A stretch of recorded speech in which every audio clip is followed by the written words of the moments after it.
You know you need something, you're just not sure what.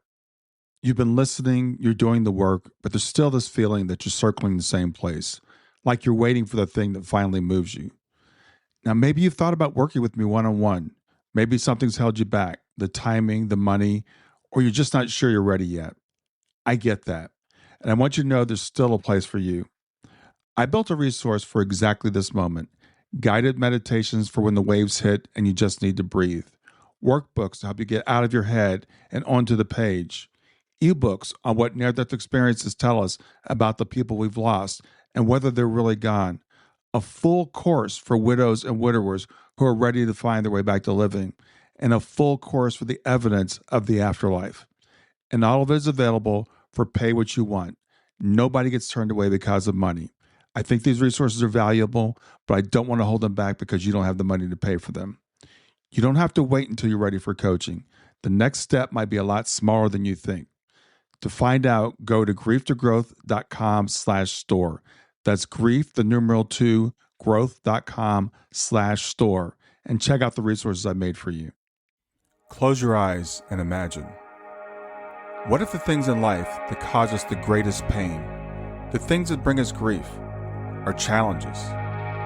Challenges designed to help us grow, to ultimately become what we were always meant to be. We feel like we've been buried, but what if, like a seed, we've been planted? And having been planted, we grow to become a mighty tree. Now, open your eyes. Open your eyes to this way of viewing life. Come with me as we explore your true, infinite, eternal nature. This is Grief to Growth, and I am your host, Brian Smith. Hey there, welcome to Grief to Growth. I'm Brian Smith, and whether you're joining us for the first time or you've been walking this road with me for a while, I want to tell you I'm glad you're here. The show exists for the moments when life cracks you open, the questions underneath won't stay quiet. We explore grief, loss, consciousness, and the possibility, backed by more evidence than more people realize, that who we are goes far deeper than this one lifetime, and that love is truly never interrupted. My guest today is Michelle Brock, and Michelle is a past life regression specialist, a psychic medium, and a spiritual life coach. She's based in New York City. She's spent years doing something most of us have never considered, helping people remember who they were before this life and using those memories to finally break free from what's holding them back in this life. She's studied spirituality, shamanism, meditation, divination, astrology, and energy medicine from traditions across the world. And what she's discovered along the way is both surprising and, when you think about it, deeply human. That the experiences we call psychic or spiritual aren't rare or strange, that they're woven into nearly every culture on earth, and they're part of who we are. Michelle is the author of the book, Who Do You Think You Are? An Interactive Journey Through Your Past Lives and Into Your Best Future. And for those of you in the John Edward Evolve Plus community, you already know Michelle. Not probably, you do already know Michelle, because Michelle's there and she's the one that introduced me to that platform. She and I are both creators there. And now, in kind of a full circle moment, she's guided me through my own past life regression, which we'll touch upon in this episode. And that's where this episode gets personal. So it's what it was like to close my eyes and be taken somewhere else to another time and another version of myself. And we're going to explore how those memories, once unlocked, have a way of explaining things in this life that never quite made sense. So if you've ever felt like part of your story is missing, like there's something underneath the grief, the blocks, the inexplicable pull towards certain people or places, this episode's for you. And if you want to continue this episode after continue the conversation after the episode, head over to grieftogrowth.substack.com. You'll find an article there about today's discussion where you can comment and connect with me and with other listeners. So with that, let's get started and let's welcome Michelle Brock. Hi. Hi, Michelle. Welcome to Grief to Growth. It's great to have you here. As I mentioned in the introduction, you introduced me to John Edward's Evolve Plus community, where we're both creators. For people that don't know, that's a fantastic place to connect with people like Michelle and myself. So I want to thank you publicly for doing that. No problem. The pleasure is ours. You are a wonderful addition to this amazing community. So yeah, Evolve Plus is a really unique place on the internet, and I absolutely love being a part of it. So yeah, Well, you've studied all kinds of spiritual practices from all around the world, and you landed on helping people with past life regressions. But how did you get drawn to this in the first place? Yeah, so I got into this work kind of through my own journey. I stumbled across a book called Many Lives, Many Masters, which was written by a wonderful author named Dr. Brian Weiss. Hmm. It was at a time in my life that I really felt like I was at a crossroads. Things were not going well, and I was safe and healthy, and it was more of a dark night of the soul kind of a thing. Hmm. But that book just really opened up my world. I remember I read it in one sitting. I couldn't put it down. It was the most compelling thing I'd ever even thought of, right? Like the Hmm. idea that you can recall past lives. And I ended up going to a workshop that he was giving, and I started to have past life memories. And that experience completely changed the way that I look at everything. Hmm. It allowed me to just completely renegotiate who I thought I was and why I'm here, why any of us are here, and what life is all about.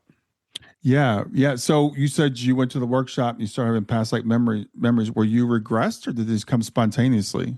So what he did was these kind of group regressions, a lot of similar to what I do on the Evolve Plus platform when we go live. They're group meditations, but I started seeing images and feeling things. Some of them Hmm. were intensely emotional.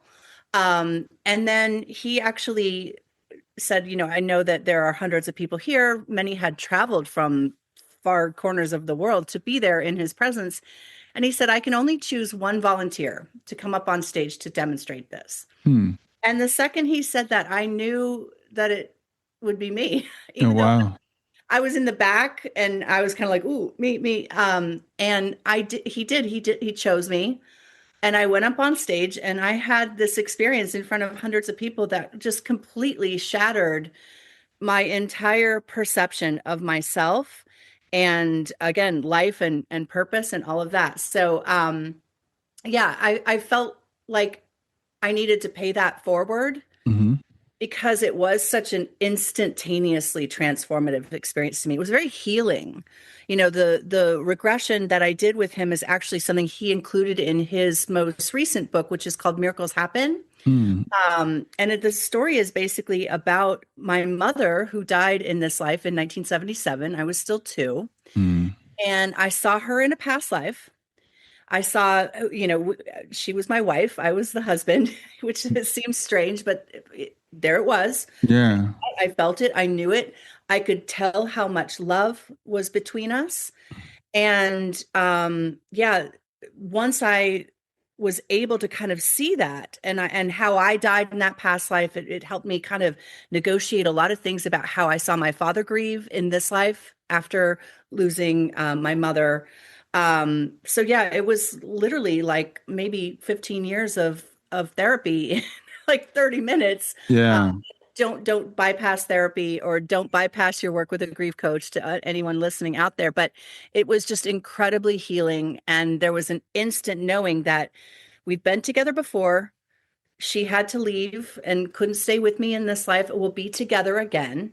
Hmm. um, so it was a very, very, very much a balm for my soul for that loss that had shaped me. It had shaped my entire life up to that Yeah. point. Yeah. I'm sure it did. So I know you're a shaman and you're medium, so you're highly intuitive.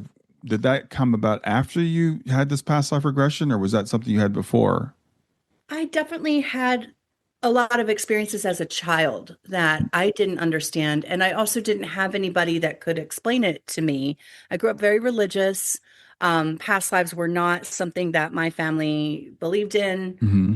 They actually still don't believe in it, but they say that they understand that I believe in it. Um, Hmm. I just a very rigid, system of beliefs that didn't allow for these things. And yeah, I saw people who had passed. I saw my mother after she had passed. Hmm. I had conversations with her. I actually had conversations with animals and trees, which is why I was really drawn to the study of shamanic practices, mostly from actually 5 different continents. I've studied like indigenous healing practices. That just felt very natural to me. I was kind of a, granola nature kind of kid. Hmm. So a lot of my intuitive stuff just kind of came out of that. It didn't seem like it was, anything that hit me over the head. I did bury it though, Yeah. as I got older. And Hmm. after that regression, it came back, but like with a vengeance. It was Yeah. just like something opened up. I actually could see people's auras in that audience after the regression. Oh, wow. Okay. I opened my eyes. I was like, wait a second. Yeah, colors. I could see people's emotions. I actually could see them. Hmm. So yeah, after that, it took a lot of seeking out teachers, people that could help me understand those experiences and become grounded in them, and then also use them, the alchemy to use them to help other people. So that was really what my journey of the last 20 years has been Wow. after having that original past life memory. Yeah. So, it's really interesting to me the people who really push so hard against the idea of reincarnation or past lives. In my experience, it's been pretty much Christian fundamentalists Mhm. who have been taught that the Bible says there's no such thing. What's been your experience in terms of people that say I just don't believe it? Has it been anybody outside of that group? Stay with us. We'll be right back. Did you know that a new survey reveals that 23% of Americans have had a near death experience or NDE, and 35% know someone who has? This phenomena is more common than we thought. This August, 1,000 people are expected to gather for the International Association for Near Death Studies annual conference in Bellevue, Washington, August 26th through 30th. The conference features well known authors like neurosurgeon Eben Alexander, who experienced an NDE while in a coma and was transformed by what he experienced. More than 30 people will present research, discuss mental health and NDEs, explore spirituality, and support one another. Attendees will enjoy a bookstore featuring author book signings, an exhibit floor, a healing center, and a joyous Saturday night dance party. Early bird registration rates are available through July 15th. Visit ians.org now, IANDS.org, and join the 1,000 people who are expected to attend.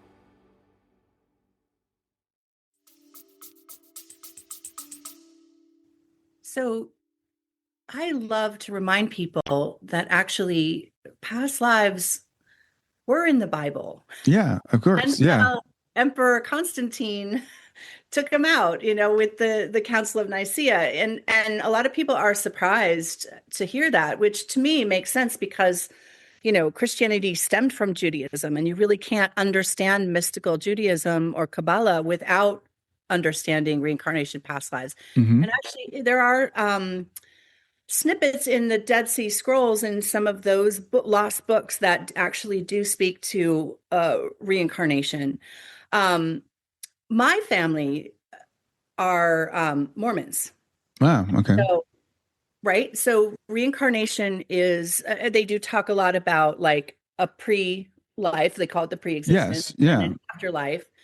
But that the idea that we reincarnated in a bodily form just wasn't taught. And I don't think anybody thinks that it's evil in that tradition to teach that, but I do sometimes run into people who are kind of Christian fundamentalists that say Mm-hmm. that that's an experience of Satan, or hypnosis is an experience that opens you up to evil spirits or Satan. And Right. I just think that's kind of crazy because hypnosis and meditation are so um, you know intricately entwined. They're almost the same thing.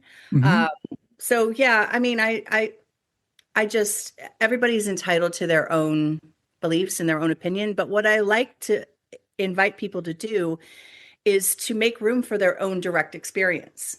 You Mm-hmm. can not believe in reincarnation and do a past life regression with me and then have an experience. And you still might say, I don't know if that was actually my past life, right? Because truth is such a personal concept. What's true Mm-hmm. for you might not be true for me. And that newfound beliefs don't have to negate previously held. beliefs, right? Right. You talk about that on your lives on Evolve Plus a lot, like about how, we don't have to accept all the tenets of a certain institution. And if we reject that, that negates the pieces and the parts that we want to hold because they make sense to us, right? Or Yeah. resonate with us. So Yeah, yeah, I encourage people to do your own study, do your own exploration, because that's what I did. And I was told that the Bible teaches or Christianity teaches there's no such thing as reincarnation, but like you said, it was mostly edited out of the Bible, but they miss some places. And yeah, there are places in the Bible that do talk about, people coming back. They talk about John the Baptist being Elijah. Jesus talks about, God is the God of the living, not the dead. And so they're always asking, is this person that person? And there's another verse I think is really interesting, is where they asked Jesus, the man that was born blind. They said, was he born blind because of his parents' sin or because of his sin? Which indicates how could a baby, sin before he was born? So they were saying, was right. this like a karmic thing? And Mhm. Jesus did not correct them. Yeah, So I think there is, even in our own Bibles, there's that, and I think it's really interesting, as I said, that most of the world accepts this pretty readily. That's kind of what I was getting at. So if yeah, you're rejecting it because someone's told you should, then understand that even the early church fathers did believe in past lives. And it's funny, interesting you mentioned Mormonism, because I had never heard about pre-existence until after Shayna passed. And I mhm. was mentioning to my sister-in-law who's Mormon, and she's like, "Oh yeah, we teach that." I'm like, "Oh, I didn't know that." Yeah. Oh, interesting. So your sister-in-law is Mormon, so you know a little bit about it. Yeah. Yeah. I think that the idea that we were just created as we were born is doesn't really make sense if you actually look at nature and study nature, which I do, right? Like Mm-hmm. energy is not created or destroyed, it only changes forms. And, Mm-hmm. to me, the idea that we existed before made more sense than if we were just poof created in a moment just for this life. And also, why do babies die and some people live to be 100, right? Yeah. If this is just our only go around, how is that fair, right? I used to think about those things when I was a kid. Mm-hmm. um, and it really wasn't until I understood how reincarnation actually worked that I was able to kind of reconcile a lot of those thoughts that I had, that there's a bigger picture to our existence than just this one lifetime. Yeah, it does answer a lot of questions, and that's what I try to encourage people to do. Look at it as a theory. See, does it make sense to you? Does it answer some of these questions, like you said? Mhm. A child that's stillborn that never even gets to come into the body, or a child that only gets to be a few minutes or a few months old. That seems so grossly unfair if this is our only incarnation. And if we think about the fact that we have multiple incarnations, it does make more sense. Yeah, And we all have these things that we seem to come in with. And anybody that's had more than one child realizes that that child's not a blank slate. When they come in, they have a personality. they do, right? Yes. They do. They have they come ready with their quirks and their all their potential, and it's so true. They're complete individuals. Yeah. Yeah. So you said, okay, I want to start doing this. I want to start doing past life regressions, because it really impacted like who you are. And that's the thing, another big question I always say to people is, I always ask, like, so what? So if we have past lives and we can't, people say, I have a past life, but I can't remember, it doesn't make any difference. Why would I even care? Yeah. But what we find with these regressions, it does make a big difference. Yeah, it does. And once I had that experience with Dr. Weiss, it kind of had a little bit of a weighty feel to it, not in a bad way, but it felt like it came with a responsibility Hmm. to share it. Hmm. Um, Maybe that was my own, obviously believing in past lives, like that was meant to happen, and this was a path that I was, meant to take, and something I was meant to teach. I felt really strongly that I needed to help people. Hmm. And that was the way that I would do it. In fact, one of my first past life memories, even before the one I did on stage, I remembered being it was like the turn of the century. I knew it was like the early 1900s in Chicago. And there was a building that was on fire. and people were leaping from the fire. It was a terrible, terrible disaster. Hmm. And I had on like lacy gloves and like I had like a parasol. And I was Hmm. like, oh, I need to help these people. But it was like, how? How do I help these people? I'm not capable of helping people in the state I was, right? It was this really interesting message to me that like drop the parasol and take off the gloves and go out there and get the hose Oh, and try wow. to help people, right? Like it Yeah. was I was like I just froze and I sat there as Michelle in, this century kind of watching myself going, why am I frozen? Yeah. What to Yeah. do? Go do something, go help people, right? So it's kind of this interesting mix of watching who you are now, watching your past self make the decisions that they made, Hmm. knowing that you would make different ones today, right? So Yeah. they come with these little messages in, when you do a past life regression, which, because you did one as well, Yeah. it's like a little message from your former self to your current self about what you need to do in life and the path that you need to take. So, yeah. So how many past lives would you say that you've recalled at this point?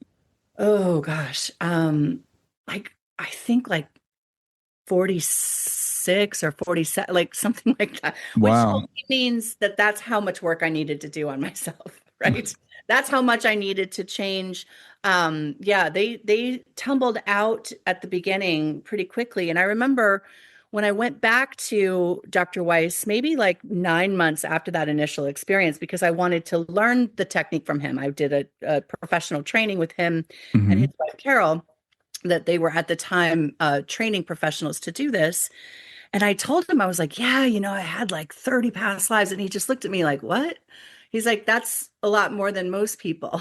In Hmm. his diplomatic way, he was like, that's a lot more than most people. Yeah. Um, and so now, a lot of times when I have a problem that I'm looking to solve or a situation that is troubling, I sit on it and meditate on it. And sometimes the past life will come that will give me insight into it. Mm-hmm. Sometimes it won't until after I've navigated the situation. I'll sit there and go, oh, I know this is like a karmic thing from a past life. I need help. Like, give me the primer, give me the Cliffs Notes. And it doesn't come because I'm meant to work through it on my own. So, Yeah. it's not a Interesting. fail-safe tool for me, but yeah. Yeah, and well, people say we've had hundreds, maybe thousands of past lives, but most of us, if we do recall, it's a couple. I think there are people who recall more. I think my Kelvin Chin, I think he said 60 that he's recalled, and it goes back like 6,000 years. But some he has more detail on. Some are just like little snippets. So it's not like, when you have this, like you remember the entire lifetime. Yeah, It's a little snapshot. It's like a moment in time. And didn't Shirley MacLaine say she remembered 100 of hers or I something? think so. Yeah. Yeah, which people are like, oh, that's crazy. I'm like, no, she's just been at it for a long time, right? Like that's not, and she probably has 10 times more lives in human form. Yeah. They're like little snapshots. It's like a day in the life, right? A Hmm. little moment. So, So one thing I wanted to ask you, because this is the second time I've done a past life regression, and you're an intuitive. So you're like, I'm talking to your guides. I'm kind of going into this journey with you. That wasn't my experience before. Is that something that Dr. Weiss teaches, or is that your own kind of spin? Stay with us. We'll be right back. Do near-death experiences and related phenomena fascinate you? Are you curious for more information about this spiritually impactful experience? Well, I have great news for you because a spiritual Super Bowl is coming to Seattle, August 26th through 30th. The International Association for Near-Death Studies, or IANS, will host its annual conference at the Hyatt Regency in Bellevue. The event features an all-star lineup of keynotes like Proof of Heaven author Eben Alexander and Dying to Be Me author Anita Morjani. IANS will also offer continuing education for professionals, a healing center, exhibit floor, bookstore, and a fun-filled Saturday night party. Early bird registration rates are available through July 15th. Visit ians.org, IANDS.org now, and join the 1,000 people who are expected to attend. You'll experience connection with an incredible community of near-death experiencers and seekers.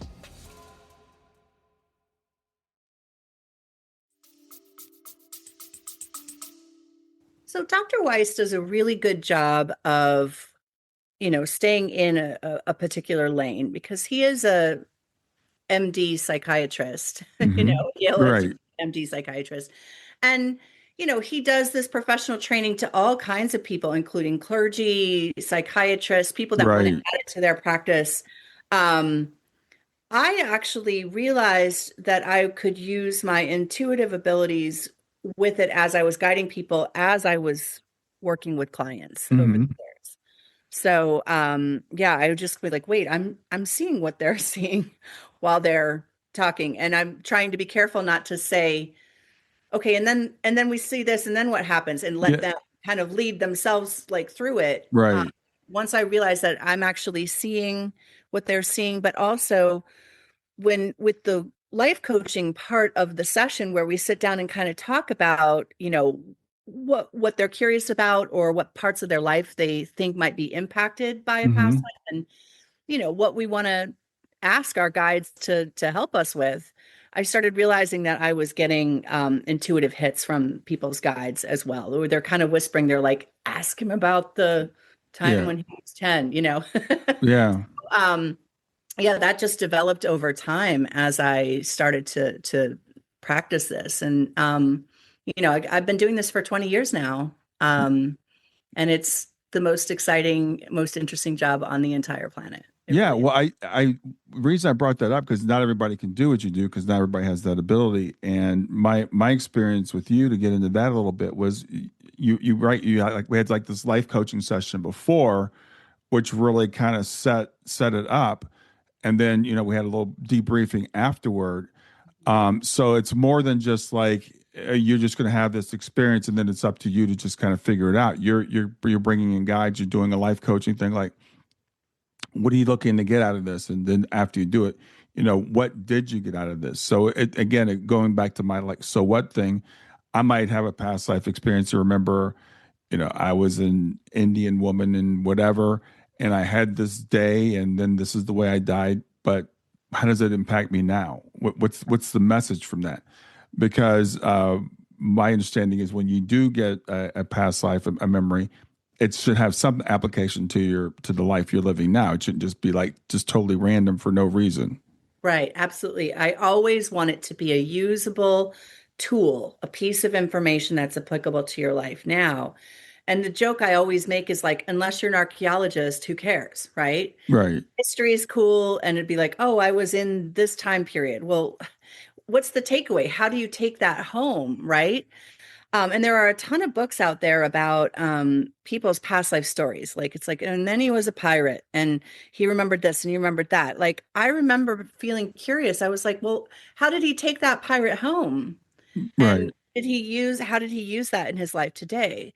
So that's why it felt really important for me as in my coaching practice to kind of develop that. And when I wrote my book, to really let it be a tool, a guide. Like, how do Hmm. you figure out how to navigate this life, the life we're living right now, and the future that we're creating actively with our choices? That's what matters the most to me. Yeah, yeah, exactly. So that's what I wanted to really to bring out from the experience that I had with you is that I really appreciated that framing and kind of the way the session went, the whole arc of it.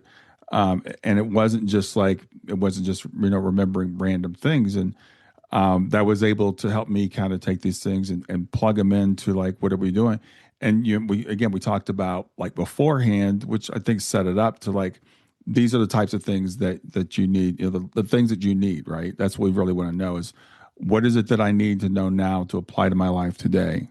Right, right. Yeah, yeah. And the answers all lie within. I think that that's what's surprising to most people. They're like, where did I get that from? It's like right under the surface. If you just Hmm. relax and know exactly where to focus. And again, it comes from your guides as well. They're facilitating it, but we go ask advice of other people all day when literally the answers lie right within us. We already know we have these tools.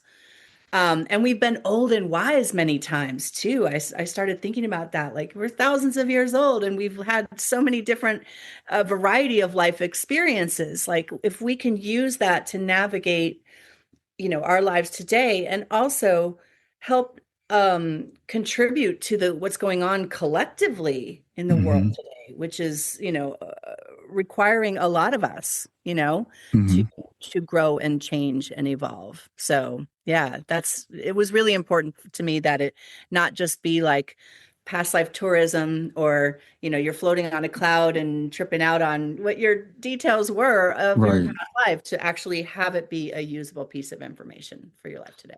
And we talked a little bit earlier. You mentioned that hypnosis and meditation are very much alike. So a lot of us, such people like myself who are control freaks, might be like, okay, first of all, I don't know if I could be hypnotized. And secondly, I don't know if I want to be hypnotized because I'm going to be out of control. Mhm. So just to share my experience with the couple of times I've done this, it's not like you're out of control. It's not like you're taken out of your body or anything like that. I found it to be just deeply, deeply relaxing. And it was interesting because I would go into when I went into it. I'm a control freak. I'm a very analytical person, so I'm trying like, okay, let's not try to overanalyze this. Let's just try to figure if this is right, if this is correct. For the time period or whatever. I was just trying to go with it. But I did find myself like when you said, okay, it's time to come back. I'm like, if you had asked me how long it had been, I had no idea. I didn't know if it was 45 minutes or 2 hours. I totally lost track of time. Yeah, that's actually one of the ways that I ask people. They're like, how do I know I did it right? Or if I went somewhere, I'm always like, what time do you think it is? Yeah. Never right, right? So, and it's interesting that you describe, if you feel like you don't want to lose control. First of all, you're always in control. You never Hmm. give up control to another person. These people who demonstrate hypnosis on stage that make people bark like a duck or quack like a dog, they're doing that because those people have volunteered to do that. Right. Right. You were one of those people in the audience who were like, there is no way I'm going to bark like a dog. You wouldn't, right? Right. And Right. you're also not the person the hypnotist would choose. That's Yeah. part of the talent in that kind of hypnosis, is choosing the person that's like, ooh, I'd like to do it. But also there's a certain kind of like rapport and trust. Like, you're letting yourself open up into your unconscious mind, with a guide, Hmm. right? So if there's somebody who like it, for example, like if you're getting like a massage and the massage therapist has like a little bit of like a creepy vibe, you're maybe not able to kind of relax as fully into the massage, right? Hmm. So it's about having a trustworthy person, and the way I navigate that is by being trustworthy, right? Yeah. That you feel is confident that I've walked this path myself. That's part of why I felt like it was really important for me to do my own past life work and Yeah. uncover so many memories of my own past lives. I've walked this trail. I've been there. I know exactly what it's like. So, but yeah, you can't give your control over to anyone else. But if you decide you don't want to do it, then you won't. Yeah. It's a lot like guided meditation, where it's up to you how deep you want to go into it. Yeah. And I really like the way that you talked about the different clairs, the different way people feel things because or experience things, I guess I should say. Because when I first heard about this, and I've done some facilitated after death communications and stuff like that, I think the expectation is like it's like you're going to be like there, and it's going to be visible, and you're going to feel the sun on your face and all that kind of stuff. That's not the way that I experienced it. And you also opened me up to saying you might just know something, or you might just have a feeling about something. So to trust that as opposed to it's all going to be visual or it's all going to be auditory.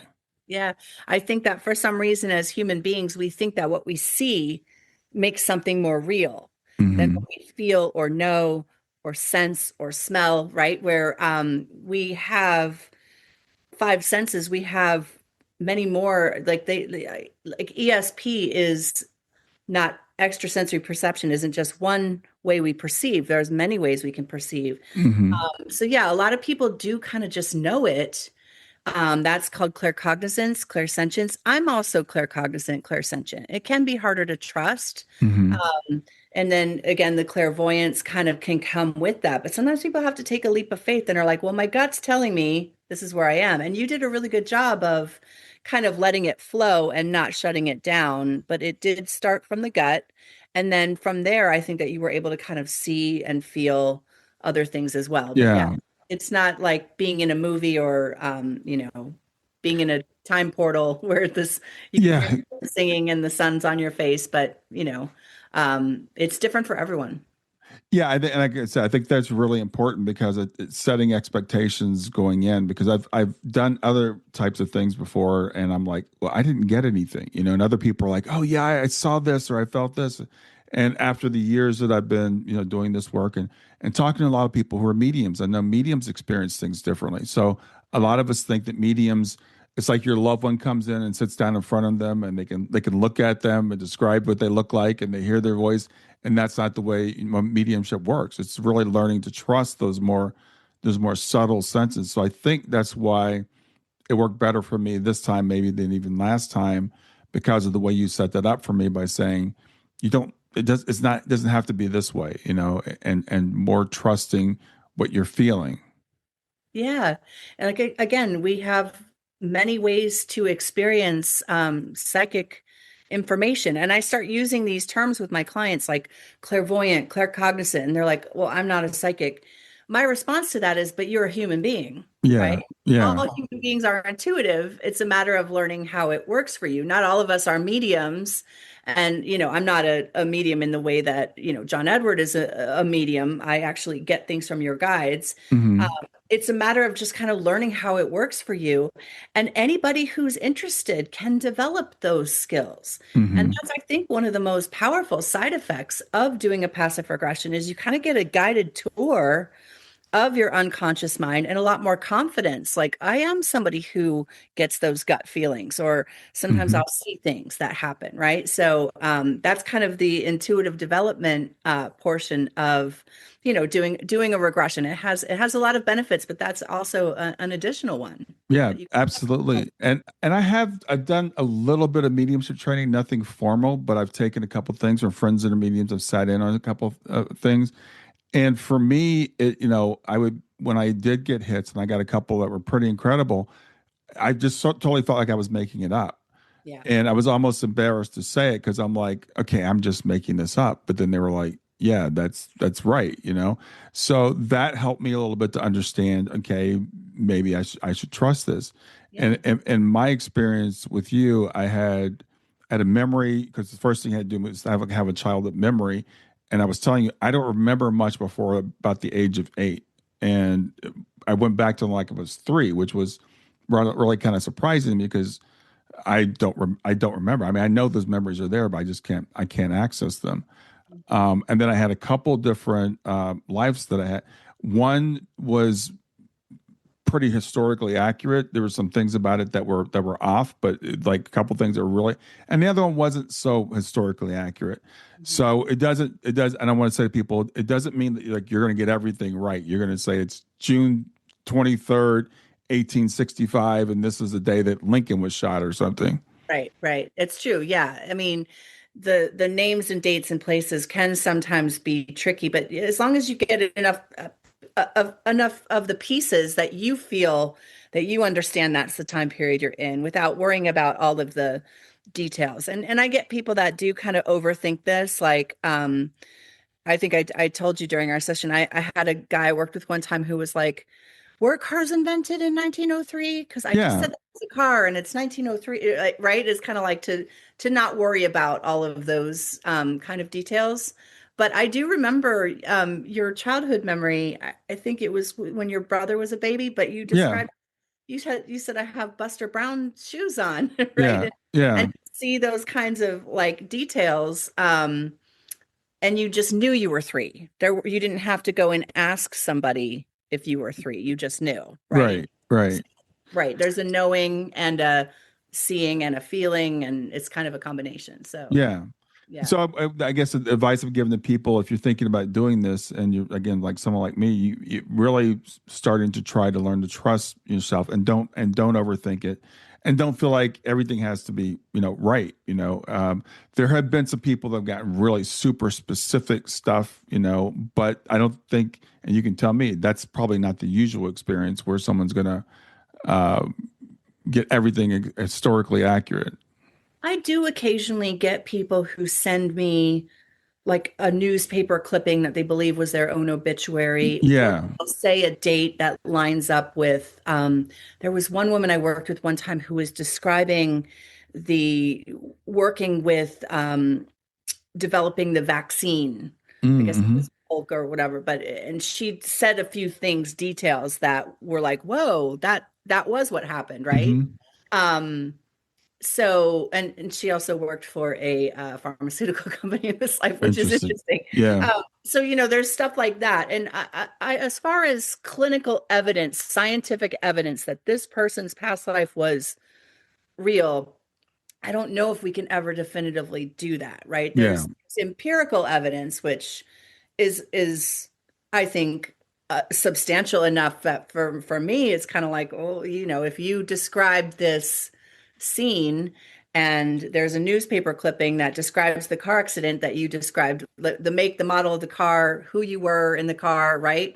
To me, that's and but if there's one or two details wrong, does that negate the whole thing, right? Because we're remembering it, and just like remembering things in this life, sometimes, like in a court proceeding, people will be like, I'm thinking of that scene from My Cousin Vinny where the woman didn't have her glasses on, like Mm-hmm. she didn't see the car. That kind of stuff happens because we're humans and we're always operating through our own human filter. So it doesn't negate any kind of truth that you felt you find with Yeah, your. and and that's was I think that's important. That's the point that I was making. I guess it's like it's also, we were talking earlier. Spirit time is different. If there's an argument whether there's time or not in the spirit world. There's an argument whether time exists here. Some people say time is an illusion, and physicists will tell us that time should run either way. So Exactly.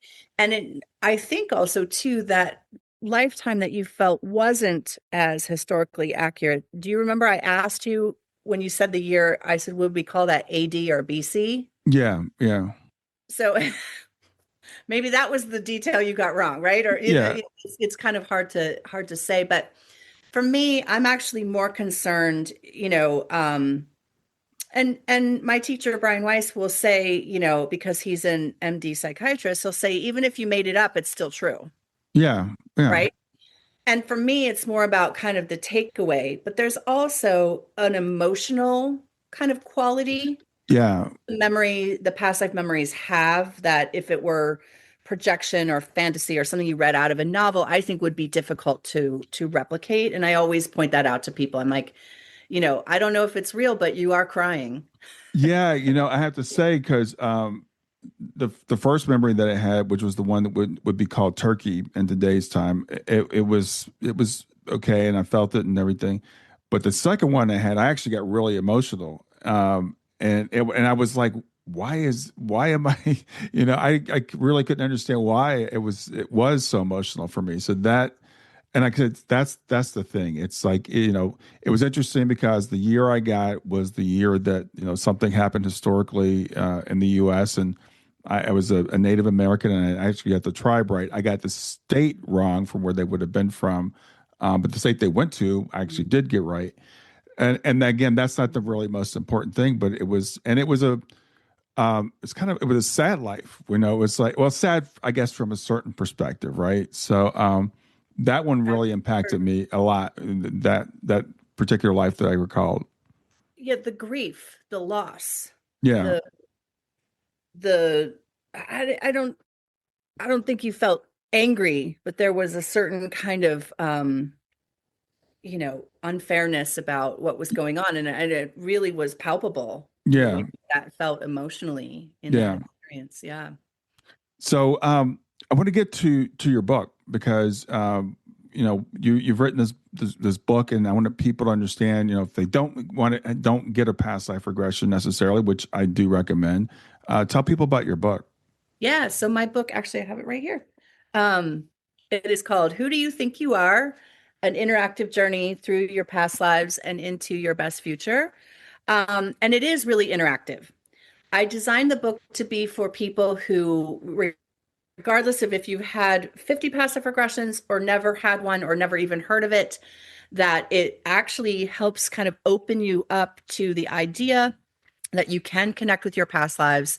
It kind of teaches you how, it gives you different ideas and different ways to do that. It has a lot of journaling exercises and Hmm. meditations, but it really is a book about identity, which is why I called it Who Do You Think You Are? And Yeah. so each of the chapters introduces a certain false identity that we have, that we know are false once we understand that we are not a body, that we're a soul who Hmm. incarnates over many, many lifetimes. And so by stripping away each of those kind of like things that we're not, we eventually come to the truth of who we are, which is that we're eternal beings. The idea came to me when I was thinking about a concept called neti neti. It's a Buddhist. Um, it's I am this and I'm not that. And it is a meditation practice where you kind of strip away all of the different things that you cling to that you think are your identity. Hmm. So I start with your name and then your looks, your gender, your race, ethnicity. You're not your thoughts. You're not your suffering. You're not anything that you've lost or gained, right? Hmm. Um, and so, yeah, I mean, people say they're really enjoying the book because it kind of becomes a companion to this journey as you want to kind of discover your true identity through your past lives, by way of your past lives, knowing more about yourself. And yeah, that's really what I designed it to be, is to inspire people to want to start this journey and to kind of help everyone understand what our true nature actually is, and that we can actually know that in a very real and practical way. And then once you understand who you truly are, that you're a soul, not a body, that Hmm. you can actually see other people that way as well. Yeah. I've said this a million times, that I think that if everyone everywhere understood how reincarnation worked and actually what past lives are, we would very, very naturally create a society that featured acceptance, love, true equality, right? Compassion, Yeah. empathy. That we there is no other. Anytime we see someone and assign some sort of otherness to them, in a past life they were something totally different, and they're on their journey and you're on yours.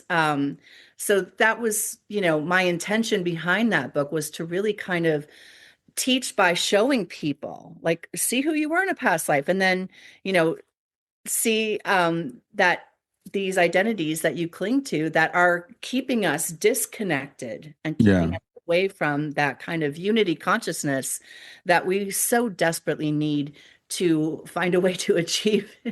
Yeah. Maybe not in this life, maybe in a few more lifetimes we'll eventually get there, but what matters is that we're working towards it. Yeah, as you were saying, that reminded me. I don't know who it was. There was a philosopher who came up with a thought experiment, and he's like, if you could, when you look at a person, imagine that you could be born in those exact circumstances, Mm. then we would have a whole lot more equality in the world. We'd have a whole different legal system. We'd have a Yep. different social safety net, because we think of ourselves as who we are in this lifetime, or in the circumstances we were born into, and many of us, some of us can, but many of us can't put ourselves into someone else's position. So Yeah. therefore, we pass a law that says, well, we don't need universal health care, for example, because I have it.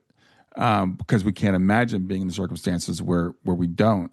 Yeah. So something like this, where you can experience maybe living in a different culture, maybe being a different gender, maybe being a different class, maybe being a poor person, or being an extremely wealthy person, and realizing that that's not the answer, right? That you might have lived a lifetime and you were really wealthy and you were miserable. Yep, that's right. It is the idea that, like, you are another me, right? And I do kind of guide people through that in the book. There's so many different exercises where it's like, okay, uncover a past life memory and then make a slideshow. I mean, I just revealed how old I am slideshow. We used to make those pictures with the slides, and you go on Yeah, vacation and you'd show your friends the slides from your trip. Um, make a slideshow about that past life and tell people, about it, where you were in a different country, a different time period. You had different beliefs, you had different experiences. And then eventually, what that leads us to is that these experiences of being human are universal, Mm-hmm. regardless of if we're rich, poor, black, white, Christian, Muslim, Jewish, right? And, doing this work can kind of strip away those identities that we cling to that do keep us stuck in that ego self where other people are not us, that tribalism. So Yeah. yeah. Yeah, exactly.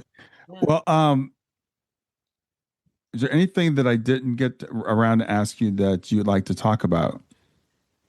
Not that comes to mind. I mean, I absolutely loved working with you. Because I just loved your approach to it. It was such a practical, down to earth approach, as you do everything, but you had such an open mind, and I thought that your regression was like, super beautiful. And I've been meaning to ask you to if you wanted to do it for a while. So I was really excited that you were willing to, and to share about it too. Yeah, no, it was great. And what I did, because of the person that I am, I took the transcript of our session and I put it into AI, and I interacted with it and kind of journaled, and then just created this whole thing that kind of, and it did a really great job of, like, it did the historical matches for me. So it was Yeah. like, this is a match, isn't so much of a match. It came up with the themes, that were there. How So they connected to each other. Yeah. yeah. So I really got, a lot out of it. So I want to thank you for doing that. And I also want to encourage people, if you're thinking about it and you're kind of on the fence and you wonder, again, if it's at all scary to you or something, I would say, give it a shot. I've done it a couple times now. Like I said, the experience with you, because of your unique set of skills, being a life coach and being an intuitive, I think that just really added a whole lot of value to it. Oh, I'm so glad. I'm so glad. Yeah. Yeah. Yeah. Well, it's great to see you again, and have a good afternoon. Thank you so much. One of the hardest things about grief, most of the people in your life just don't get it. They want you to be further along than you are. They get uncomfortable when you bring it up, so you stop bringing it up. And that's why I started writing. My Substack is where I go deeper, thoughts I don't always get to in the podcast, essays on consciousness, on continuing bonds, on what it actually means to carry a loss and still build a life. The stuff that used to keep me up at night, written out in a way that I hope meets you in the morning. But here's what I didn't expect when I started it: the community that showed up. People who are doing exactly what you're doing: listening, learning, trying to find their footing. Readers who comment, who share their own stories, who remind each other that none of us are as alone in this as we feel. And that's what the Substack has become: a place to go deeper with me and to find your people. It's free to subscribe. Find me at grieftogrowth.com/Substack. That's grief, the numeral 2, growth.com/Substack. Or just go to Substack and search for Grief to Growth. I hope to see you there.